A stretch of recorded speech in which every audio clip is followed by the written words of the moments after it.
we've got some great malicious compliance stories about sticking it to corporate, sticking it to managers. We'll get to that in a bit, but first, corporate said so. Someone posted a pizza story, and it's sending me back, so here's a good one from me to you. I used to sling pizza, and I had this one couple who would regularly come in and order a specialty pizza, think meat lovers, but with 3 times the amount of toppings, like extra everything. Plus, they would add extra of other toppings that weren't originally on that pizza, like olives and onions. So of course, this meant that it never cooked thoroughly, even after sending it through the oven twice. Plus, every single time they would complain about the pizza being burnt on the edges and not cooked enough. And it took too long, and they also wanted more of the toppings. I tried repeatedly to explain to them that every extra topping you add makes the portion size of all the toppings go down. I don't even understand why we were allowed to add so many toppings on at the register.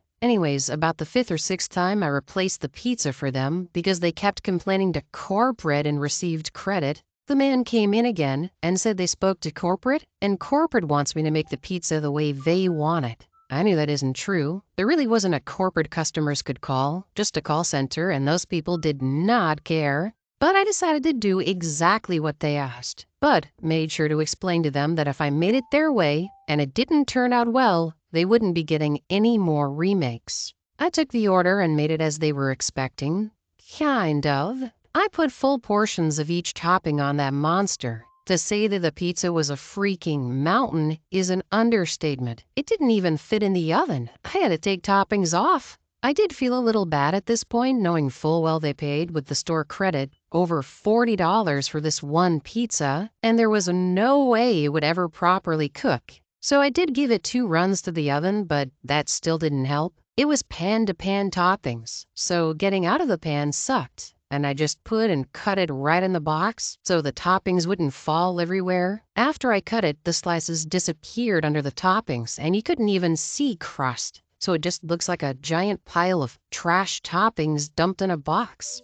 I couldn't even close it. I brought it to the customer, and he started to lose it on me, saying it took too long and it looked like a mess and he wanted another credit. I pulled out his receipt and asked which part wasn't up to par. He said it didn't look cooked, and I reminded him how I warned him that with this amount of toppings, I would have cooked it longer if he hadn't been complaining about time. I also showed him the at-home cooking time and temps on the box. I showed him the crust underneath and went through all the toppings and extras. Everything was accounted for as he asked for it. So I told him I'd let management and corporate know that it was made to his liking. Never saw them again. I just think this is one of those situations where when that customer gets angry and says they're never coming back, you say to yourself, thank God, please don't. I guess if somebody's trying to spend $40 on a pizza, you want to try to keep that business, but not if you have to comp them 5 times to get there. Also, hi, I'm Steven, and if you enjoy awesome stories of compliance, why not hit that subscribe button down below? Our next story is Chief of Naval Operations visiting the submarine squadron's 6 and 8 piers. So there I was on a nice afternoon, just after lunch, standing the Pier Access Security Watch at Pier 3, Norfolk Naval Base. This would have been about 2002. I was a 2nd class E5 stationed aboard the USS Minneapolis St. Paul. Pier access was pretty simple. Vehicles came through the vehicle access gate with proper credentials. People came through the personnel access turnstile only. I could allow my commanding officer access by visual recognition, but for everyone else, I was required to check, hold in my hand, their military ID before allowing access. During our morning muster, we were informed that the Chief of Naval Operations was on base that day, and there was the possibility of him visiting the boats on Pier 3. About an hour into my watch, these 2 lieutenants, 03, walk up, tell me that the CNO is a couple minutes away, and that I was not to slow his roll by checking his ID. They offered their IDs to vouch for him and pointed to his photo in my guard shack, indicating that I could identify him based on his photo. I indicated to the lieutenants that my standing orders required me to check ID, but if they would like, they could call the squadron duty officer on the phone in my guard shack to request an exception for the Chief of Naval Operations. They declined the phone call offer and ordered me to pass the Chief of Naval Operations without ID check. We can all guess where this is going, right? I replied that their order was not a lawful order, and that I must therefore decline to acquiesce. I reminded them that as a watchstander, I represented Commodore, Submarine Squadron 6 and 8, and in this position, I held the authority. At that point, a contractor rolled up in a van. I locked the personnel turnstile to address the vehicle requesting access to the pier. When the van was allowed access to the pier and started driving away, and I was closing the vehicle gate, the Chief of Naval Operations came walking up. I gestured him towards the personnel turnstile, saluted, and requested his ID. He presented his ID, asked me where I was from, how long I'd been in the Navy, etc. The normal friendly small talk you'd get from any flag officer. I returned his ID, saluted, and wished him a good day, ignoring the stink eye from the lieutenants. About 10 minutes later, my chief of the boat, COB Command Master Chief, comes walking up. I expected to be speaking to someone as I watched the Chief of Naval Operations cross the bow of the MSP, and I knew those lieutenants would try to stir something up. What I expected was the chief of the boat to chuckle and say something like, "I heard you had a bit of drama with those lieutenants," or something like that, especially considering that the Navy was well into the era of procedural compliance above all else. Oh no, the COB was there to chew my butt, have me relieved from watch, and disqualify me from standing watches. This was really bad for me, and for the whole duty section. All the submarine duty sections were stretched really thin due to all the extra security watches required post-2001. We were already working a 24-hour duty day every 72 hours, and the Navy also implemented mandatory sleep period requirements for watchstanders, which meant no duty sections had room to lose anyone. While I was pretty flabbergasted, our chief of the boat was part of the new generation of Senior Leadership Academy D-bags, so it wasn't entirely unexpected. After being relieved, I went back to the boat and talked to my chief and department head to no avail. I tried to talk to the chief of the boat and managed to get yelled at some more and score some extra duty on the weekend. The Chief of Naval Operations was still there, so the CO and XO were not immediate options. I asked one of my buddies to stand by for duty section requirements and walked over to Squadron HQ and told the squadron duty officer what just happened on the pier. He walked me over to the Commodore's office, left me in the yeoman's office for a second, then called me in. The Commodore listened to what happened, then sent me back out to his yeoman to have a seat. About 15 minutes later, in walks my commanding officer, executive officer, chief of the boat, and the navigator, my department head. I think the chief of the boat is the only one who really knew what was going on. The chief of the boat noticed me in the yeoman's office and gave me a nice look just before we were all ushered in to see the Commodore. The Commodore was impressively proficient at chewing butt, and he did it all in front of me. When he was done, he verified with the chief of the boat that all the qualifications were as they were before the incident. The Commodore then asked if all was well with me. Looking at the chief of the boat, I suggested that I may have won this battle, but with 2 years still left on the boat, I was sure to pull every crap job.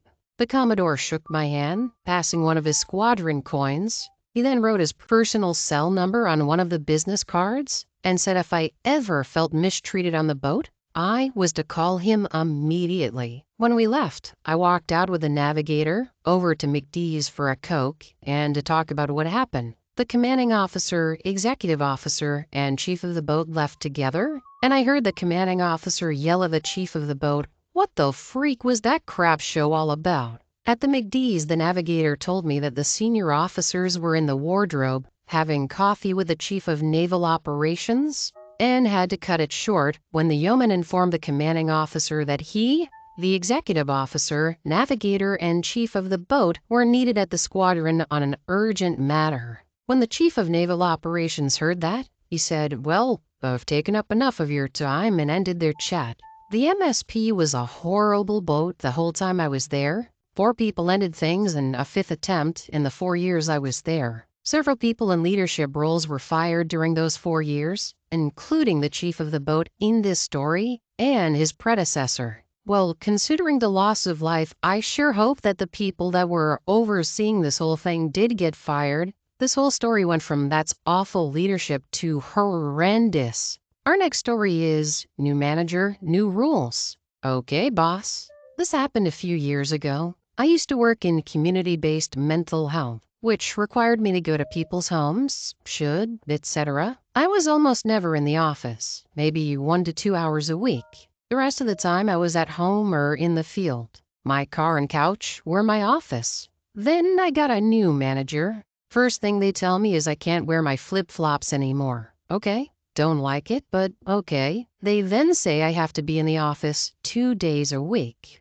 Nope, not gonna happen. Not when my job is in the field. Oh, and when I have to be in the office, I have to be in business casual, including a button-up shirt. No jeans. My work attire at this point included jeans, a t-shirt, and flip-flops. Now I'm pissed. So I go out to a thrift shop and buy 2 of the ugliest, oversized, button-up shirts you can imagine. One looked like it was made from a circus tent. I wore that shirt to the office every single time I had to go in. I was let go 2 months later when COVID hit, 'cause mental health isn't needed right now. Their words, not mine. Plus side is I was able to help most of my former clients find new providers, and that office is basically dead. Edit. The dress code prior to the new boss allowed for the attire, and I wore that for 5 years roughly. After I was let go, I landed a position making almost 50% more than I had been, but now working with a significantly smaller caseload.